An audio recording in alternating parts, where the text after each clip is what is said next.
Are residential mortgage interest rates causing Portland's housing prices to drop like a rock? I'm Ron Milligan with RE/MAX Select here in Portland's Pearl District, and of course I've got my weekly numbers for you. This is the survey that we do and have been doing for a number of years now for all of the metro area, including all of the suburbs and bedroom communities, plus Southwest Washington.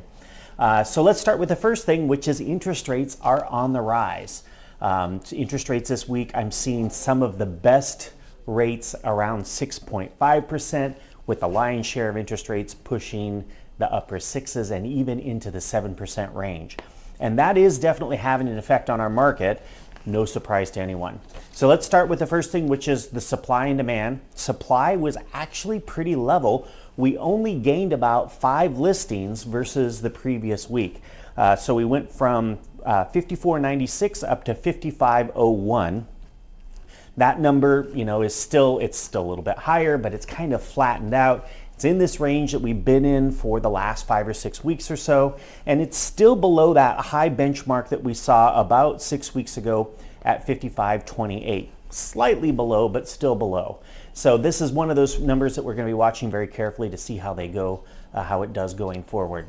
So when we compare the inventory from this year to last year, we are up 52.6% versus what we saw roughly the same time period last year, 3604 listings. That means that buyers have more than 50% more homes to choose from when they're out shopping on the market. On the demand side, we saw something that was kind of interesting here. The number of new pending deals did increase. It went from 558 to 691, and that's back up in the range that we had been seeing over the last 3 weeks as more of a normal number. So we'll see if that stays where it is. I suspect we're going to see, a bit of that number declining just because interest rates went up so much. I mean, yesterday was absolutely crazy on the market, on the mortgage market. So we'll see what that does this next week and how those numbers hold up, if that squishes demand or if it continues on, maybe even at a lower pace there.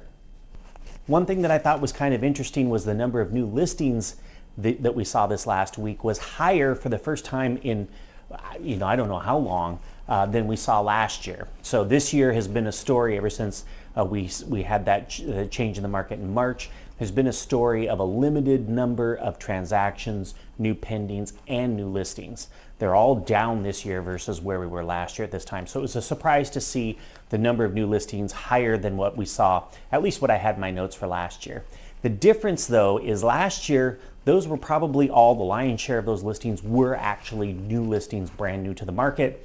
And in the number that we have for this year, probably a large percentage of those, a significant percentage of those at least, are listings that were canceled by the listing agent and then relisted in order to get another pop on the market, a new MLS number, and reset the days on market. So I wish I had a better way to track that, but I don't, without just going through all 727 of those and checking to see if they've been relisted or not. I just don't have the time. But when I do a quick sampling of those, it's getting close to about half of them that are actually being relisted on the market. So they're old listings, not brand new listings. They're old listings that just simply didn't sell yet. The price reductions over the last 7 days, 826. That's about the same as we saw the previous week at 823. Of those that were more significant, $15,000 or more, that was 462. One thing that I thought was really interesting was that the average number of days on market did shoot up by 7 in 1 week. So last week that number was 23. This week the average came in at 30.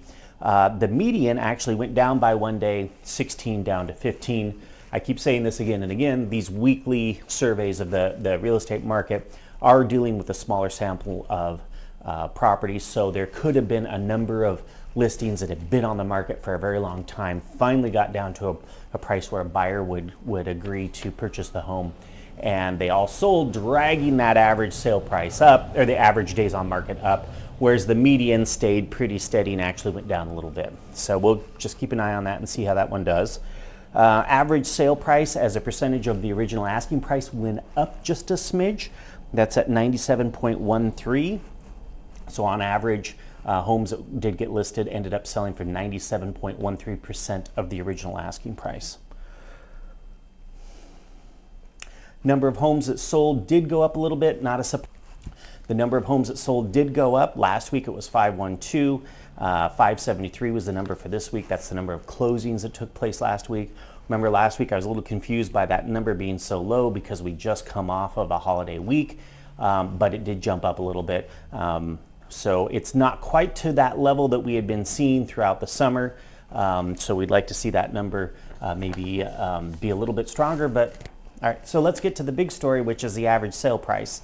Last week that number was $630,339, and it dropped significantly. In fact, it went down to $598,592, and we broke that $600,000 threshold, which we'd been above for weeks and weeks and weeks and weeks. Last year at this time, the average sale price was $569,273. That's also another drop from the previous week. So same thing that happened last year happened this year, except by a bigger margin. So we had a bigger drop this year than we had last year. So that brought the difference in the average sale price down to 5.2%. So this year on average, homes sold for 5.2% higher than they did last year, roughly the same time period. When we fell below 600, I was thinking in my head, oh gosh, that might be the lowest number we've seen so far. So I did go back to January 4th, which was my first report of 2022.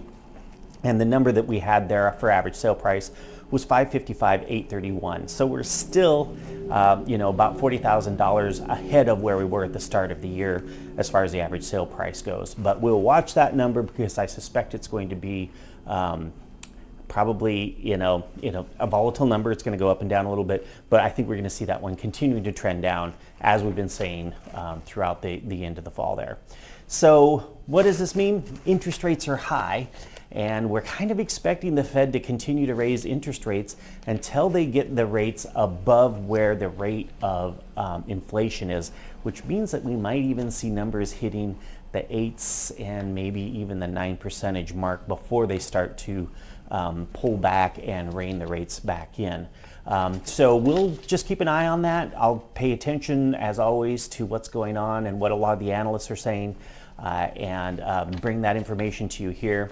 As always, all real estate is local. If you're curious about what's going on in your specific area, some areas are still really performing really well with multiple offers, others not so much.